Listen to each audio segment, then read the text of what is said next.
The most expensive materials on Earth. Antimatter. At $62.5 trillion per gram, it's the most expensive substance ever, capable of releasing enormous energy but nearly impossible to produce or store safely. Californium 252. Valued at $27 million per gram, it's used in reactors, medical treatment, and neutron detection. Produced only in high-security nuclear research facilities. Painite. At $300,000 per carat, it's among the rarest gems on Earth. Originally found only in Myanmar and often mistaken for other minerals due to its color. Tritium, costing $30,000 per gram. It provides glow-in-the-dark tech and fusion systems, but decays quickly and requires constant nuclear production.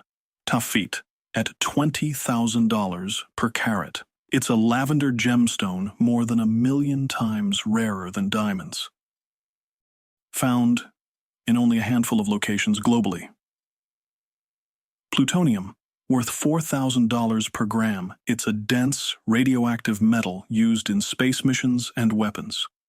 Extremely toxic and heavily regulated worldwide. Diamond, high grade.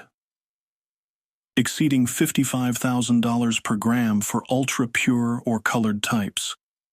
It's used not just in jewelry, but in lasers, electronics, and high-pressure tools.